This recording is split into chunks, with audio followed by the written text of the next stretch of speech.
EY, kita jumpa lagi di bagian kedua dari pembahasan kita tentang tenses. Masih semangat belajarnya? Yuk! Nah, sekarang kita lanjut lagi yuk. Masih semangat kan? Jika Sobat EY sudah familiar dengan past, present, dan future tense, bagaimana dengan yang satu ini? Past future. Apa ini? Gabungan dari masa lalu dan masa depan? Biar nggak penasaran, simak yuk. Past future merupakan jenis tense yang menggabungkan antara kejadian masa lampau dan kejadian di masa depan. Biasanya tenses ini dipakai untuk kalimat tidak langsung atau pernyataan yang dilakukan pada masa lampau. Past future ini ada 4 jenis, sobat, dengan polanya masing-masing. Yang pertama, simple past future tense, past future continuous tense, past future perfect tense, dan past future perfect continuous tense. Simple past future tense, polanya ada would plus verb 1, atau bisa juga was atau were plus going to plus verb 1. Jadi bukan will dan to be bentuk pertama ya, tapi would. Would ini adalah bentuk past dari will.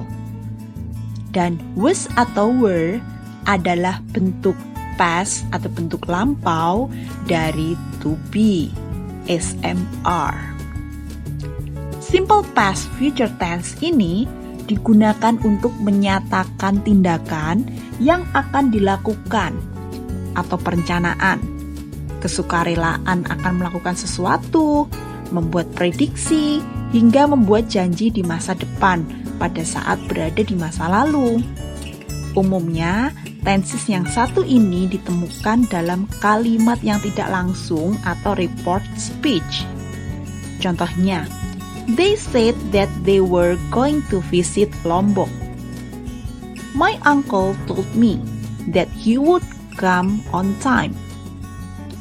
Rina was going to give a blue bag to her best friend. Sekarang kita lihat timeline-nya. Si mbak-mbak yang tengah ini ngomong, kalau they said, mereka mengatakan, berarti bentuk lampau. Mereka bilang akan ke Lombok. Bilangnya kapan? Di waktu lampau. Ke Lomboknya kapan? Di masa yang akan datang. Kalimatnya bagaimana? Semua verbnya yang dipakai adalah bentuk lampau. Biasanya ada time signal yang bisa digunakan, seperti the next day, the day before, the week before, last week, last month, yesterday, dan sebagainya. Kita lanjut ke past future continuous tense. Polanya should atau would be plus verb ing. Tenses ini untuk menunjukkan suatu peristiwa yang akan sedang terjadi atau sedang dilakukan, tetapi ada di masa lalu. Suatu prediksi, ekspektasi, atau yang seharusnya terjadi. Namun peristiwa yang ada di cerita tersebut tidak dapat menjadi nyata karena satu dan lain hal yang terjadi di masa lalu. Contohnya, I would be studying at your house last night, but I didn't because I got sick. Saya akan sedang belajar di rumahmu tadi malam, tapi enggak karena aku lagi sakit. She would be cleaning my room in the morning yesterday when the children went home. Dia akan sedang membersihkan ruangannya, membersihkan kamarnya kemarin pagi ketika anak-anaknya mereka pulang. I should washing my shoes when I was on the way home last night. Saya seharusnya sedang mencuci sepatu ketika saya akan pulang ke rumah tadi malam. Gitu. Untuk tenses ini, biasanya time signal yang bisa dipakai adalah tomorrow, next week, next month, that evening, last night, before, on August last year. Coba kita bahas contoh kalimat berikut ini. She would be cleaning her room in the morning yesterday while the children went home. Pembicara mengatakan peristiwa yang akan sedang terjadi pada masa lampau. Tetapi di masa sekarang, saat pembicara bercerita, hal itu tidak terjadi faktanya. Bisa dikatakan kalau kemarin pagi, pada saat anak-anaknya pulang, dia akan sedang membersihkan ruangannya, belum selesai, jadi masih dalam proses pembersihan ruangan itu. Ini suatu peristiwa di masa lampau kan? Karena ada kata yesterday, in the morning yesterday, kemarin pagi. Tapi ada kata akan sedang, ada kata will atau would. Itu merupakan perkiraan, rencana atau prediksi. Jadi faktanya, she doesn't clean her room. Dia tidak membersihkan ruangannya. Selanjutnya, past, future, perfect tense. Polanya, should atau would have plus verb 3. Ini bercerita tentang ide atau gagasan yang kita nyatakan telah terjadi di masa lalu. Dan cerita yang kita sampaikan di masa lalu tersebut tidak terjadi karena satu dan lain hal.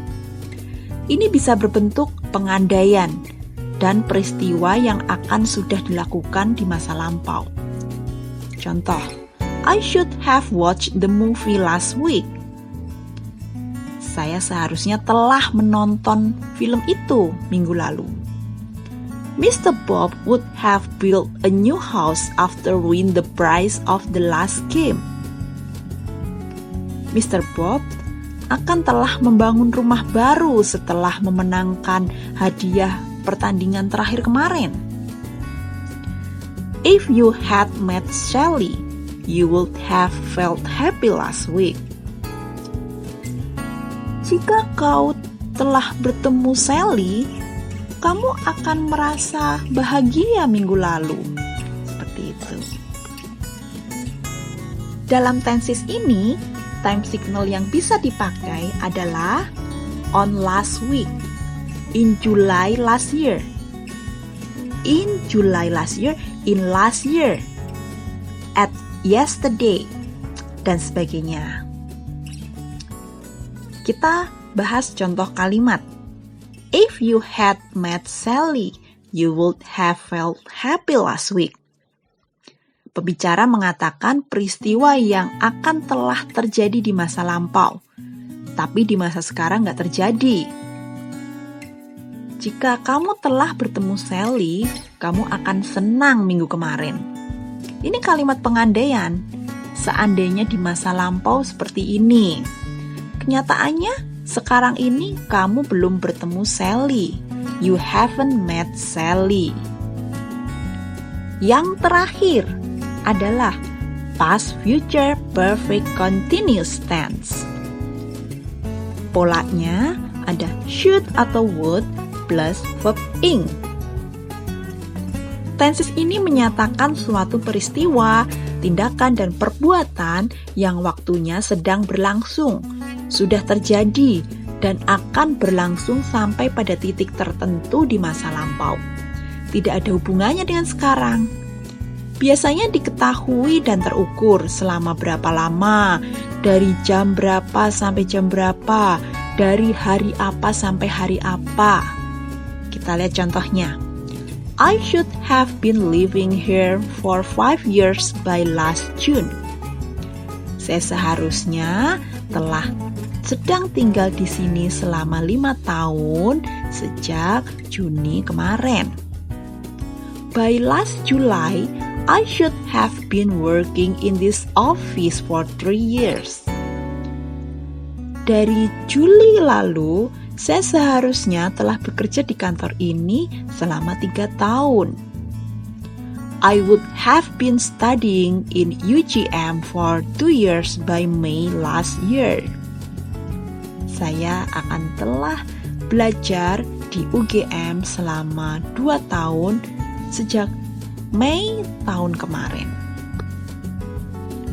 Untuk tenses ini, time signal yang bisa dipakai adalah by last week, by last month, by end of this week, by May last year, dan sebagainya. Contoh kalimat, by last July, I should have been working in this office for 3 years. Pembicara mengatakan peristiwa yang akan atau seharusnya telah terjadi di masa lampau atau waktu yang akan sudah sedang berlangsung sampai pada titik tertentu di waktu lampau. Jadi begini, si mbak-mbak yang tengah ini bercerita kalau di bulan Juli lalu dia seharusnya sudah bekerja selama 3 tahun. Jadi dari pertama dia mulai bekerja, ini di waktu lampau, start work, bulan Juli ini sebagai titik batasnya ya. Bulan Juli kemarin, Juli yang lampau. Jadi dia sudah genap 3 tahun bekerjanya. Nah, jadi di sini jelas ada keterangan waktu lampau dan ada durasi. Keterangan waktu lampau last July, durasinya adalah 3 years. Bagaimana Sobat EY? Sudah bisa memahami konsep tenses ini kan? Jangan takut salah dan terus belajar. Membiasakan diri menggunakan tenses ini dalam tulisan, berita, atau your daily English. Tetap semangat ya. Thank you for watching and see you.